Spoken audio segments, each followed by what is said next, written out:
Like I said earlier, I came to see Mr. President as a follow-up to the recent developments in the country, especially in the economy, with regards to food security, and also with regards to the recent developments in the polity. And our engagement has been very robust. We touched on all the issues, and I'm satisfied, and I'm convinced that Mr. President is ready and has been doing his best and will continuously do his best in order to deliver on the mandate and see that Nigeria is out of the current situation and has improved and has gone to catch up with the rest of the developed world. Yes, rightly, as you mentioned, my trip to Morocco was for us to see how we could deepen and widen the economic and diplomatic relationships that the Kingdom of Morocco has with Nigeria, particularly with Gombe State being an agrarian state with 75 to 80% of our people engaged in either livestock or crop production. And Morocco being a very successful country in Africa that has succeeded in developing both livestock and crop production, we decided to go so that we see how they are doing it and we can copy best practices so that we come and implement and see that our own state and indeed the whole of Nigeria improves in terms of productivity with regards to agriculture and animal husbandry. And of particular note is the fact that Morocco is closer to the desert and therefore has issues to do with desertification and lack of rain-fed agriculture. But still, wherever you turn around in Morocco, you find that you have lush and green environment, and that is yielding positively, productivity-wise, yielding more than enough for them to consume and even export to the rest of the world. So we saw a lot of good practices, and I believe we've discussed with their business community, especially with regards to livestock production, and Gombe is copying. Gombe has gotten partners that will come and jointly work with us in order to enhance in productivity in our livestock subsector and also in crop production. Well, it's really a very unfortunate development that, like as you said, close to 2 years now after the foundation laying for an integrated institute development that comprises of a 250,000 capacity refinery and 350 megawatts power plant and a 2,000 ton per day capacity fertilizer plant, which was supposed to take off since then.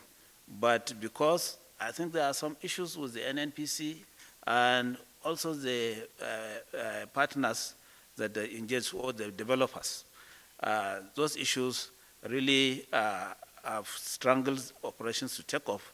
And in fact, it's part of the discussion I had with Mr. President, believing that once he steps in, maybe we'll see activities back for the fact that petroleum and gas are under the exclusive list, and there isn't much we can do. And the NNPC is the only company that is supposed to handle anything gas or petroleum in the Federal Republic of Nigeria. And as such, the presidential intervention, which I came and thought for, will really maybe make the things to return back and activities will resume on the site as soon as possible.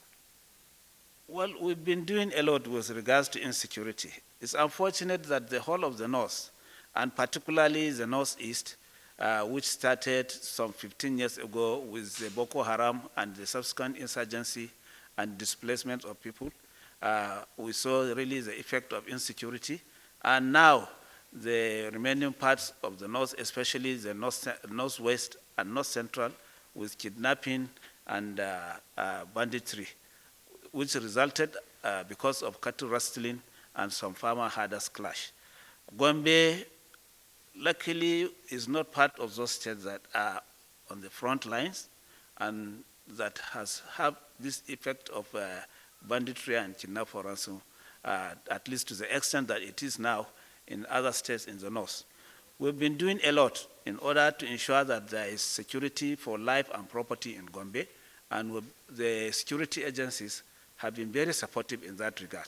The people too have been cooperating, and we're relatively secured, and will continue to pursue and ensure that there is full security for lives and property in Gombe State, and will collaborate with our brothers in the neighboring states, in the northeast sub-region and the wider north, to ensure that at least we are brothers keepers and security is restored back to normalcy, knowing fully well that insecurity is the cause of the current food crisis that we have in the country.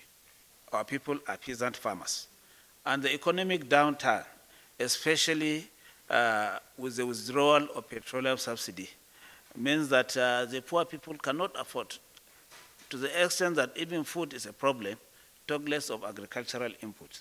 And we feel that the best way to support the people is to take them back to the land so that they can produce what they will eat.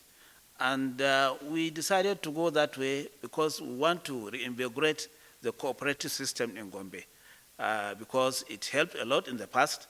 And in order to ensure that every person, including those that are really peasant farmers out there in the bush, really got direct support from government so that productivity will increase and the scarcity of food will reduce, and also the prices will come down, especially with the onset of the rainy season. That's why we decided to go that way.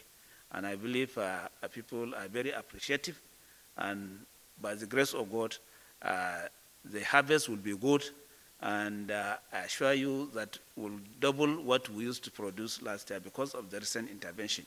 We decided to engage in cassava production because cassava production is really easier for the people because it doesn't need a lot of fertilizer, and it needs less of water and less of supervision for it to germinate. A tuber could generate up to 15, 20 pieces down.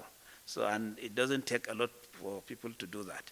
So, and from that cassava, you can produce gari, you can produce alibo, you can use it even as casually to eat as a fruit. So people are really back to it.